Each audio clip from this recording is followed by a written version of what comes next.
नमस्ते प्रणाम दोस्तों। और क्या हाल है, कैसे हैं आप लोग। वीडियो मेरा लास्ट तक ज़रूर देखिएगा। एक नया संदेश, एक नए अध्याय की शुरुआत में छोटा सा संघर्ष लेकर के आप लोगों के बीच में आया हूं। ज़रूर प्यार और खुशियाँ दीजिएगा। खुशियाँ लौट कर आएंगी मेरे शहर अड्डा बाज़ार। एक दफ़ा ये संघर्ष की रात तो ढलने दो। दोस्तों, एक संघर्ष की ज़रूरत है। एक हम सभी युवा साथियों को, नेता, गढ़, किसान और तमाम अड्डा बाज़ार के लोगों को एकत्रित होकर के एक संघर्ष की ज़रूरत है। एक नए अध्याय की शुरुआत में हम लोग जाएंगे और हमारा अड्डा बाज़ार एक नए ब्लॉक के रूप में सृजन होगा। दोस्तों, यहाँ देखा जा रहा है जीत की होड़ में सब लोग लगे हैं, मगर संघर्ष भरी दौड़ में कोई हिस्सा नहीं लेना चाहता है। मुझे बहुत खुशी हुई कि मेरे द्वारा दिया गया एक एप्लीकेशन जिस पे ग्राम विकास विभाग का आख्या आता है कि अड्डा बाज़ार को ब्लॉक बनाने की प्रक्रिया चल रही है, लेकिन उसमें कुछ अधिकारियों द्वारा मनमानी की जा रही है। आख्या बार बार मांगा जा रहा है, यहाँ का सर्वे मांगा जा रहा है, लेकिन उन अधिकारियों द्वारा वो आख्या नहीं पेश किया जा रहा है।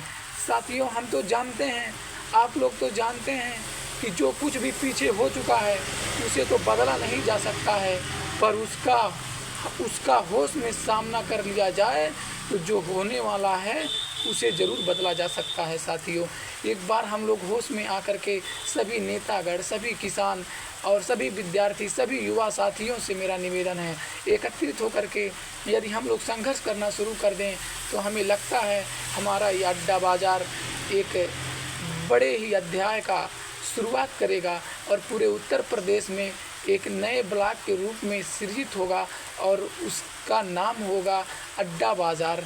और हम लोग उसे ब्लॉक मुख्यालय के नाम से जाने जाएंगे, क्योंकि जब हम लोगों को किसी की बात रखनी होगी तो हम लोग कहते हैं अड्डा बाज़ार से आते हैं। कहीं प्रदेशों में जाते हैं तो लोग बताते हैं नौतनवा बाज़ार से आते हैं। तो इतने बड़े शहरों का नाम हमें बताना नहीं पड़ेगा, हमको अड्डा बाज़ार ब्लॉक मुख्यालय बताएंगे तो हम लोग जाने जाएंगे। साथियों, अभी हमारा अड्डा बाज़ार मात्र अड्डा बाज़ार है। हम युवा साथियों से निवेदन करना चाहते हैं, यदि आप लोगों का सहयोग मिला, आप लोगों का साथ मिला तो आगे चल करके हम लोग अड्डा बाज़ार को एक नए रूप में देखेंगे और अड्डा बाज़ार एक ब्लॉक के रूप में विकसित होगा, जो कि प्रक्रिया चल रही है। अभी मेरे एप्लीकेशन जो मैंने दिया था उसका मात्र एक आख्या मेरे पास अभी आया है, जिसको मैंने आप लोगों तक पब्लिश किया है।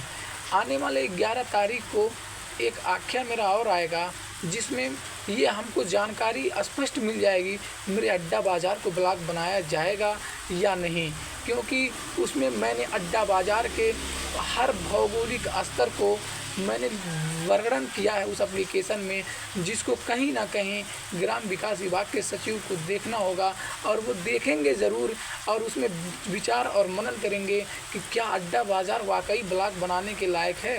क्योंकि हमको ये पता है हमारे अड्डा बाज़ार में डिग्री कॉलेज है, हमारे अड्डा बाज़ार में इंटर कॉलेज है, दो इंटर कॉलेज हमारे अड्डा बाज़ार में है, और हमारे अड्डा बाज़ार में 2 पेट्रोल पंप है। हमारे अड्डा बाज़ार में आप लोग जान रहे हैं बहुत ही मतलब एक निर्माण नया हो गया, मैरिज हॉल भी खुल गया है। हमारा अड्डा बाज़ार NH-24 यानी राष्ट्रीय राजमार्ग से मात्र 7 किलोमीटर दूरी राष्ट्रीय राजमार्ग से सटा हुआ हमारा अड्डा बाज़ार है। हमारे अड्डा बाज़ार में 2 साप्ताहिक बाज़ारें लगती हैं। हमारा अड्डा बाज़ार आप लोग जानते हैं सोने की इस क्षेत्र में सोने और कपड़े और बर्तन के लिए प्रमुख व्यवसाय माना जा रहा है। हमारे यहाँ 2-2, 3-3 बैंक हैं। बताइए, इतना बड़ा, इतना सब कुछ सर्व सुविधा मौजूद है, फिर भी हमारे अड्डा बाज़ार को ब्लॉक नहीं बनाया गया। कहीं ना कहीं ये हम लोगों की कमी है। इसमें हम लोग एकत्रित होकर के संघर्ष करेंगे तो आने वाले समय में मेरा अड्डा बाज़ार एक नए ब्लॉक के रूप में सृजित होगा। मैं आप सभी युवा साथियों से गुजारिश करना चाहता हूँ, एक दिन हम लोगों को इसके लिए एक बहुत बड़ी संघर्ष करना पड़ेगा। तो आप लोगों से हम निवेदन करते हैं कि आप लोग मेरा साथ देंगे और आगे चल कर के ज़रूर हम लोग अड्डा बाज़ार को एक ब्लॉक के रूप में देखेंगे। धन्यवाद दोस्तों।